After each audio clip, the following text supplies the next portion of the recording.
Tatlong itlog mga idol. Para ba tawagin yung mga manok idol? 1, 2, 3, 4, 5, 6, 7 na itlog mga idol. Lalala. Pasok ka na. Huwag na lumabas. Idol, napakiusapan nga ako magbantay ng bahay nung kasama ko dito sa trabaho. So magbabakasyon daw sila ng 3 araw. So ngayon ako ang bantay ng mga hayop dito. So ang trabaho natin, magpakain ng mga manok, mag-alaga ng mga pusa, at kung ano-ano pa, siyempre kumain manguha ng itlog mga idol. Teka, bababa ko lang to. Hala, natapon. Ayan, so ngayon nga mga idol, papakain na tayo ng manok at titingnan natin kung meron nang itlog dito. Tara idol, tingnan natin. Oop. Madilim. O yun, parang meron mga idol eh. May manok. Ay, may manok. Ay, itlog. Solid. Kunin na natin yan. Paano ba ito? Teka. Oh. 3 itlog mga idol. Meron pa yata. Yun. Meron pa oh. Ayan. Parang kulang kayo mga manok ka. Nasaan ang iba? Yo mga idol, meron nga tayong total na 1, 2, 3, 4, 5, 6, 7 na itlog mga idol. Naku, napakaganda pala talaga mag-alaga ng manok ano. Sana Ate Annalyn, baka naman padala muna yung manok para sa akin. Aray ko, nasarap ko muna to. Tingnan mo naman oh, may libreng itlog. Ayla, halika Mami. Paano ba tawagin yung manok? Come inside. Pasok ka na, dali. Pasok.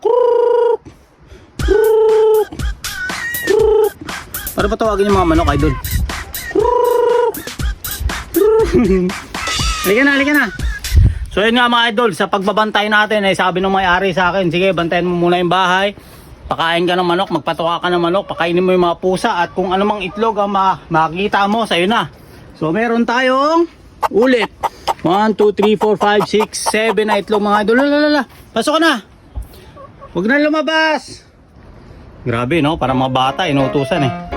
Sige na, kain na. Ayan mga idol. Ako napakasarap.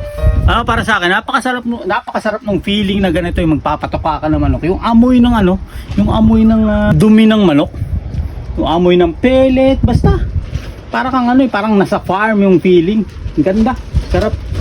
Sana nga matuloy na yung pag-aalaga ko ng manok. Tinan mo yung isa. Tinatawag ko eh. Andito yung pagkain, ang daming pagkain dito, nandun nagsisiksik. Parang bata rin eh, ang tigas ng ulo. Halika na, kain na dito. Hindi ko lang paano tawagin yung manok mga idol, pero kaya parang malapit naman. So ano kaya ang pwede natin gawin dito sa itlog na to mga idol gusto ko sanang gumawa ng itlog na maalat. Gagawa ko ng itlog na maalat.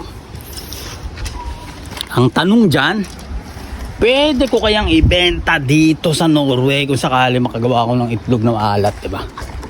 Ano mga idol? Sa mga idol natin dyan nasa Norway, kung sakali po ba na magbibenta ako ng itlog na maalat, gagawa ko ng itlog na maalat. Mami, pumasok ka na dyan. Pasok! Yay! O yan na, bawal na lumabas, gabi na. May bibili kaya mga idol? Ano? Tino mo? Diyan na. Pasok na dyan. May bibili nga kaya mga idol ng itlog na maalat kung sakaling ang gagawa tayo. Malay natin, no? Pero hindi pa rin ako nakakagawa. Nagtatry ako nung nasa barko. Sinusubukan ko. Nakagawa kami. Hindi perfect pero pwede na. Ngayon titingnan ko kung kaya ko ba talaga. So, hihintay lang ako ng mga 3 weeks siguro para mag-set yung itlog na maalat. Pero titingnan ko kung magiging maganda yung outcome. So, yun lang mga idol. Maraming salamat sa panonood. Itong idol nyo sa Norway, follow for more. Bye-bye! Bye-bye mga baby, bye-bye! Bye-bye!